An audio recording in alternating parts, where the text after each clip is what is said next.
please. Thank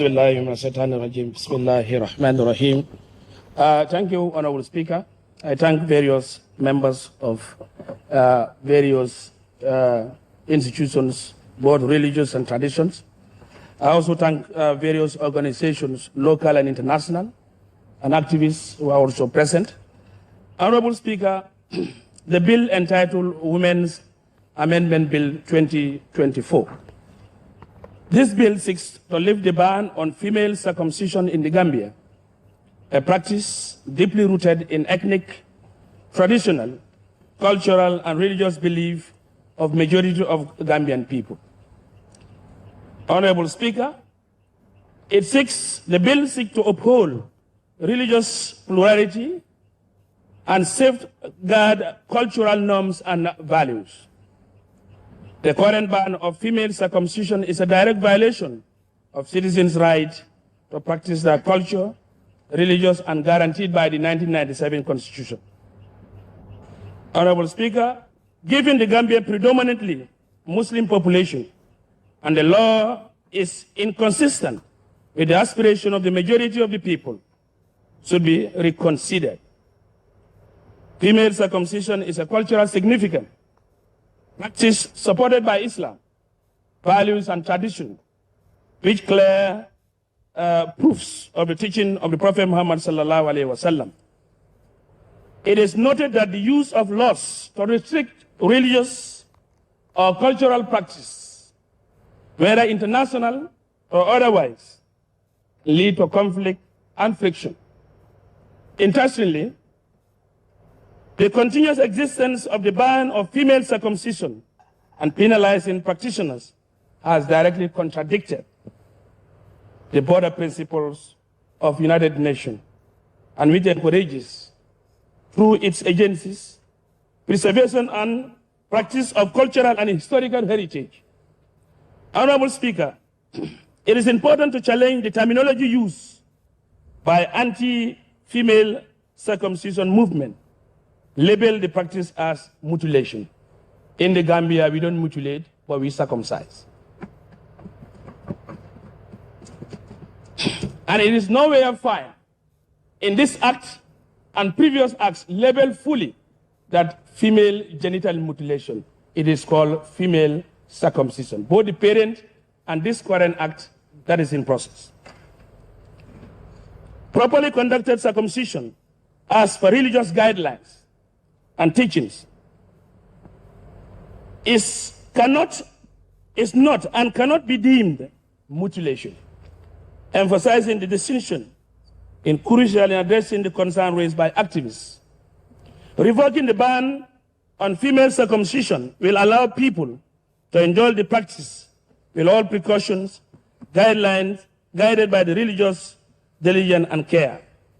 Honorable Speaker, we believe that this practice not only works on the connotation of circumcision, female circumcision, but it has what we call female initiation.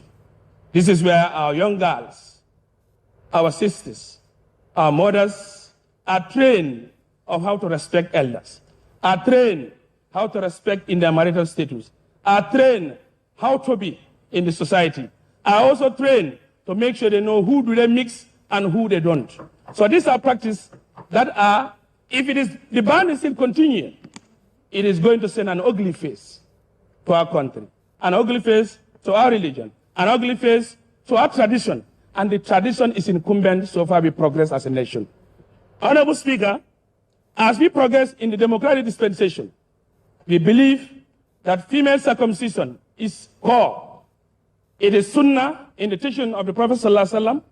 It is mustahab. It is also what? It is something that is likelihood. So I believe so, Honorable Speaker, with various international, provisions of the 1997 Constitution. Point of order, Honorable Speaker. Yeah. Allow me. Who is on the point of order? Speaker. Member for Sabah Sanjal. Honorable Member for Sabah Sanjal, may I hear your point of order? Thank you very much, Honorable Speaker. I'm rising on order 17A. All members shall enter and leave the chamber with decorum. Honorable Speaker, There are people sitting behind me and they are crying very seriously. Please, this shouldn't be allowed because it is very emotional and I'm turning to become very emotional at the moment. Please, inside the gallery, you cannot be crying. If they cannot stay in the chamber with decorum, please ask them to leave behind my chair because I cannot be turned emotional. Motion, Honorable Speaker, motion.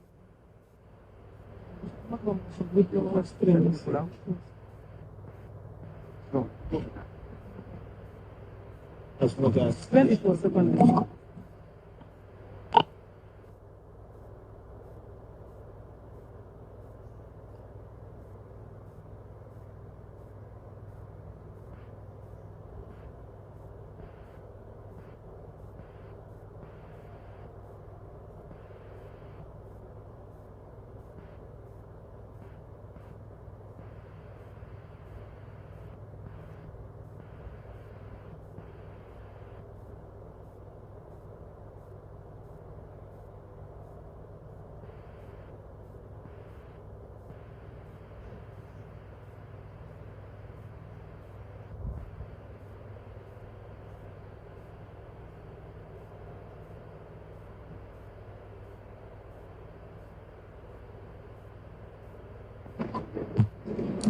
Honorable members, I think the only time crying will be disturbing the process is when you're crying loud for people to hear you. People are crying, shedding tears without noise. But if you want to cry, you cannot resist it, and it is causing noise, you can please step out, cry until you get ready, and you come in.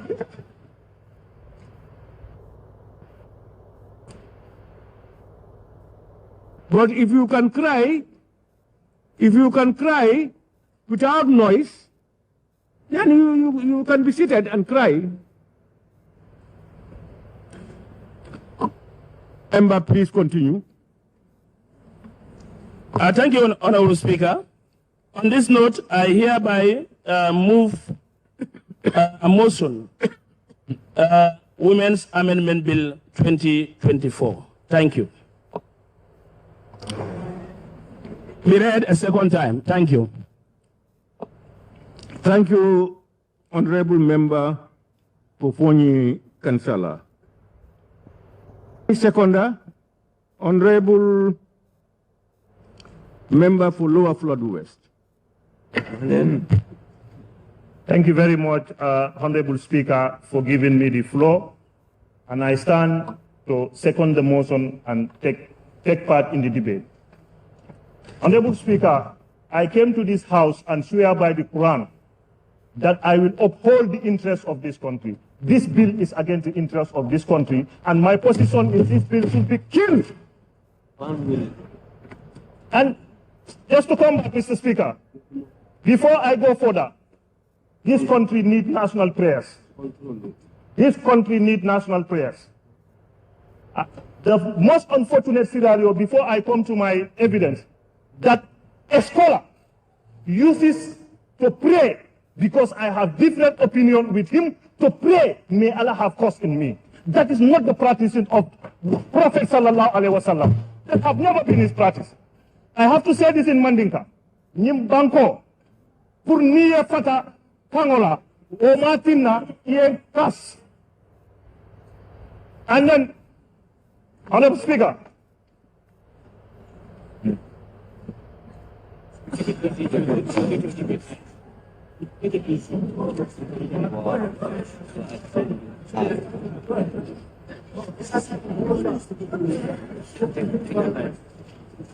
Honorable Member, what is the problem? yeah, okay, I was waiting for your attention. No. Honorable Speaker, Please go ahead. like I stood here and swear by the Quran that I will uphold the interests of this country. The repeal of that bill is against the interests of this country. Today, I am here representing that girl child who cannot elect me, who don't have a voter's card. Today, I am here to represent that woman that has suffered enough in this country. Women of this country have suffered a lot. women of this country have suffered a lot in the name of. Today, I am proud to tell Gambian people that Saudi Arabia have this law. I'm proud to tell Gambian people that this law is existing in Senegal. I'm proud to say this law exists in Egypt. What we cannot hide behind Islam, we cannot hide behind culture and put pain on our children. That is unacceptable. I am a father. I am a father. I know what my child goes through. And this bill serves to expose the knowledge deficit some of the people that we trust. Are there more ulama than the Mecca people? Are there ulama more of the Senegalese people? But you cannot brand by Islam and come to say you will do. The girl child have undergone a lot of pain in this country. Enough is enough. This country, we have to move. During that regime that I don't want to mention, after all the violation that happened, if the same people back in that regime want to come back and bring this pain to young girls of this country, that is unacceptable. And then, Mr. Speaker, a statistic data have been made in this country. And the facilities that we have visited, Suleiman Jammeh Junkun Hospital, the Edward Francis Teaching Hospital, and also the Brikama Major Health Center. When they made a survey in May, September, they are telling you that the statistic revealed that 23% of those people have no FGM problem. But around 77% undergo FGM complications. Let us not forget women's lives matter. What are the consequences of women's life matter? These are some of the consequences of women's life. I am an experience. To give you an experience that if you ask Edward, there are women, if they put them not traditionally, when they go to believer, you have to open and extend their genitalia for them to open. This is as a result of the practice. And the prophet, peace be upon him, said no harm. His religion, no harm. What is happening here is harm and is unaccepted. Enough is enough. And then let us not bride by religion. If we are brided from religion, what is the concept of Saudi Arabia in this? We are all lawmakers. The law in Saudi Arabia is clear. Let's protect our girl child and our women. These women have suffered in this country. Majority of us that comes to parliament are voted by women. And this is a concern about women. If I see men coming to champion this, who have never visited a woman on the hospital bed, who have, at the end, when the woman is in coffin, that is the time that they take him to the mosque. Before you go there, they are go to the health. And the Ministry of Health and World Health Organization with experts, I'm telling you, the position paper for the Gambia and with midwives are telling us this is a bad practice and it should be condemned. The position of obstetrics and gynecologists are telling you this is a bad practice. The world at large. Let's look at the legislation in the world. Gambia cannot stand as an island. Gambia cannot be an island. And then we have partners. We have to uphold the rights and the respect for girls and women. And Mr. Speaker, do you know who are intimidated in this? To infant. If you are born at the age of 6 months, 7 months, they take you. The one cutting yesterday and today are fine. The one to cutting today, don't use any sterilized, don't use anything. And what are they cutting? They don't know even what they are cutting. That's why they are accompanied with excessive bleeding. And they cannot tell you, I'm feeling the pain. These are young people. They cannot tell you they are feeling the pain. This is unacceptable. And we come here to uphold the rights. The dictator was here. Everybody cried, abuse of, abuse of, abuse of. Today we want to abuse our own children. As a father, I regret why I meted that pain to my daughter. I have 4. So I am saying that is before the law. And today, if I stand here to support a law that will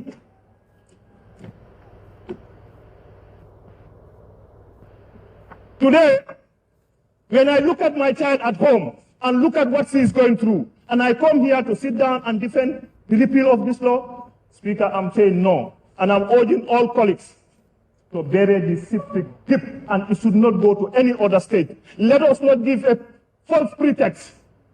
This is not acceptable, and this is not against Islam. Because Islam values health. Before you go to Mecca, you go to the Edward Francis Teaching Hospital. They guarantee whether you are okay to go. If they are not, when the Hajj come, they listen to the advice, and now the doctors and experts are telling them that this is a no-go area. And I went on ulama, the RTS can, and ulama came to this Gambia to open a masjid for me. Build and construct a mosque for free. When I went to the ulama, I asked him, I'm fasting. what is happening with circumcision? He said, Wallahi, Billahi, my girl child is not circumcised. And it has nothing to do with his religion. Then why are we bragging culture? Why are we bragging religion when the people that we represent reflect onto? Look at Saudi Arabia. We say if Saudi keep fast, we are contented on that. Now Saudi is not doing it. We are not contented to that. And this bill seeks to expose the people that we thought are knowledgeable. It's exposing them. Why is it acceptable? How can you sit down here? We know during the days of Jammeh, people have gone and do anything to worship Jammeh. They take to Allahu Akbar, Allahu Akbar. That's enough. We have to be serious as a nation. All the world, globally, as I speak today, this law is a thing of the past. Why do we want to go back and bring this thing? We all know economically it's not good for us. And we know it's not good for our health of our people. Why? When Jammeh was here, the people that are mooted today, those were the people that supported this thing. And today, because Jammeh is not here, you want us to continue putting pain on our girl child? We are saying hell no to that. And I'm urging all members, this bill should die today, and we bury it. Let's have mercy. First thing, this has nothing business with Islam. Why do you want to use culture to make pain on people? Why do you want to use religions and make people on our girls? Today, I represent the young girl who don't have a voter's card. Today, I represent that woman has suffered enough. I have evidences. The doctors are telling you we have evidences. Every hospital in this country, when you go there, they have a register book. And in the register book, the data are there. Mr. Speaker, this is really sad to sit down, people brass, and one thing that I will never regret, because I disagree with you. The Prophet have never taught you to pray for me. If you are right, pray for me to follow the right thing. But you don't pray for me to be astray. That is never the practice of the Prophet. And on that note, my colleagues, assembly members, let's bury this. There is no element of truth. There is hypocrisy here. My colleagues, bury this. When we swear here in the interest of the nation, this is not in the interest of the nation. My colleagues, these have come to make pain on our girls, children, and women. I'm saying bury it. And if you want, don't even bury it here. Give me, let me go and bury it to Jakale Party. Thank you very much. Thank you, Honorable Member for Lower Flood West. Honorable members, in accordance with Order 71(1) of the Standing Orders, I will now open the floor for debate on the general merits and principles of the bill. General merits and principles of the bill. In the circumstance, any honorable member who wishes to partake in the debate may now do so.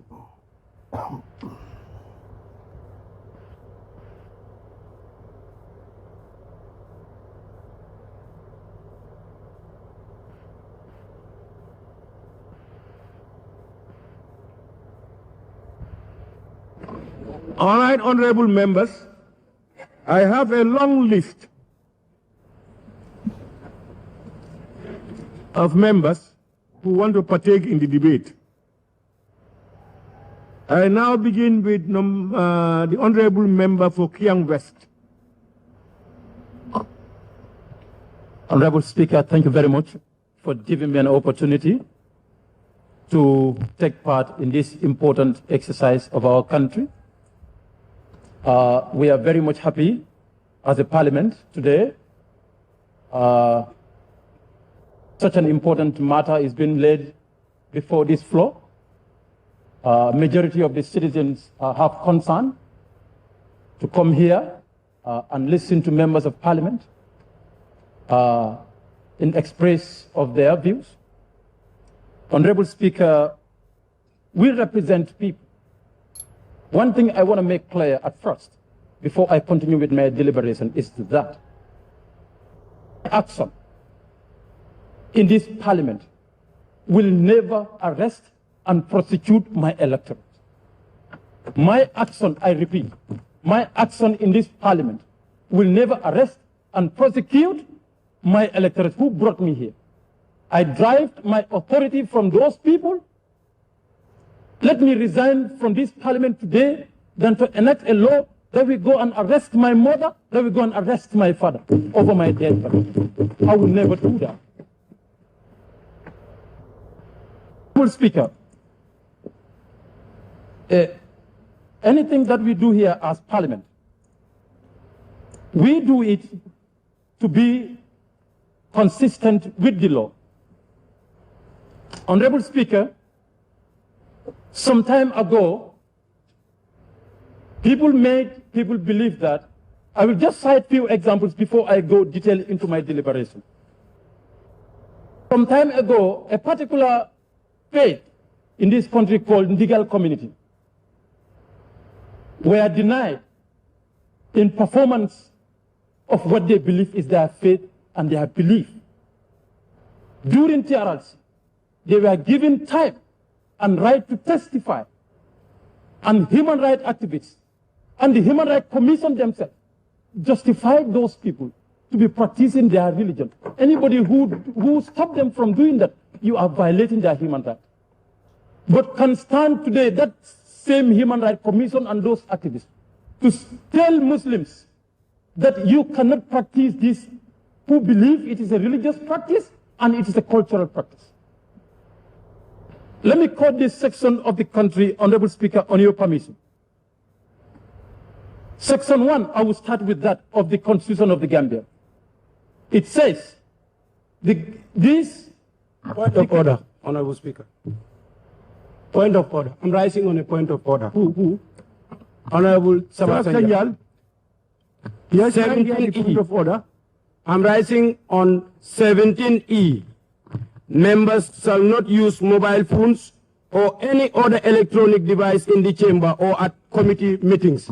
The honorable member is reading from his laptop. If he wants to read from the Constitution, he has the hard copy of the Constitution given to him since the first day he entered the chamber. Thank you.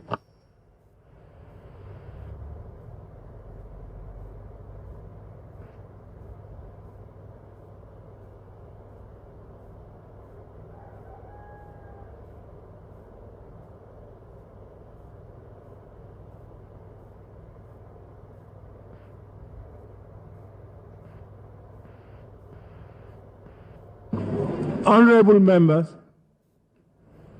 your point of order is sustained. Honorable member, if you want to use a mobile phone or a laptop, you should first seek my permission and it is granted, or you have the hard copy of the Constitution, you make reference to it. Honorable Speaker, may I observe, please? Honorable Speaker, the laptop the member is using is given by the Parliament, and he has all right to make a soft copy on his laptop and use it. Honorable Speaker, he is not using any code.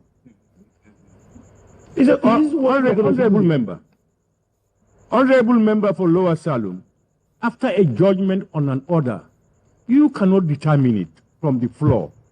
2, Standing Order 17E states very clearly, during a sitting, members shall not use mobile phones or any other electronic device in the chamber or at the committee meetings.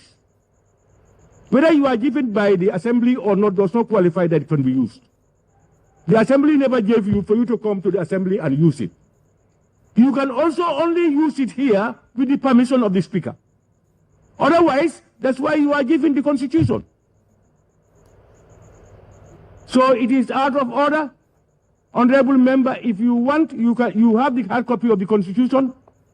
Please use it for reference.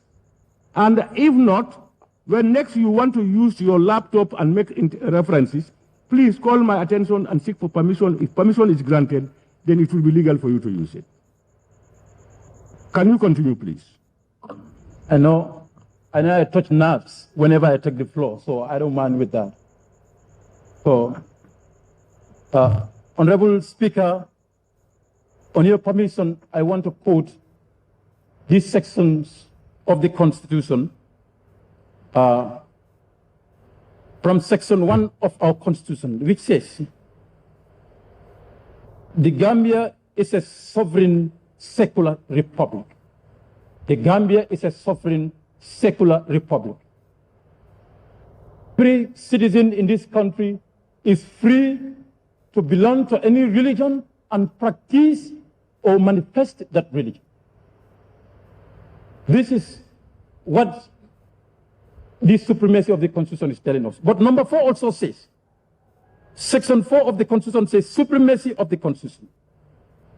This Constitution is the supreme law of the country, and any other law found to be inconsistent with any provision of this Constitution shall, to the extent of the inconsistency, be void.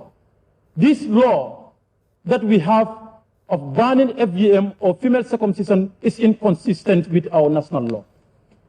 Our national constitution, section 25, subsection 1C of the Constitution says, freedom of practice, freedom to practice any religion and to manifest such practice. This provision or this banning of female circumcision is inconsistent with the Constitution by restricting Muslims, part of the section of the population who believe this is their religion and this is their cultural practice. It is depriving them. It is discriminating. Why do we need to know that? And in fact, if we have a law, whether it is discriminatory by Constitution or not, if we have a law that discriminates more than 75% of the population of your country, it's a bad law in any country you go. It's a bad law. It's a bad law, whether it's religious or cultural or whatsoever. Any provision that discriminates 75% of the population of that country is a bad law. Good Speaker, people who do not know, to them at their wisdom, and to me their lack of wisdom, claims that this is not religion. Let them go and read. We ask them, anybody who give me an evidence of one girl child who had gone to labor and has a health complication because of female circumcision. I'm not saying female genital mutilation. Because of female circumcision, as advised by the Prophet Muhammad sallallahu alaihi wasallam. You give me that one right now, I swear I will leave this post and say, let's ban it right now. Wallahi latim. If anybody give me one statistic, for more than 15 years, you have been on the advocacy. You cannot give me one statistic. And an honorable member who makes laws is telling us there, you have taken your girl child. Forthwith, if the security officers do not arrest you after this session, if they arrest anybody, let's go out and protest. You confirm to us that you have taken your girl child. You are not arrested. Nothing is done to you. A poor mother in that bush has been arrested. Won't be levied, and that's unfair. What kind of a justice do we have as a country? You must be arrested forthwith. Observation. Honorable Speaker. Observation. If Honorable Speaker. Observation. The member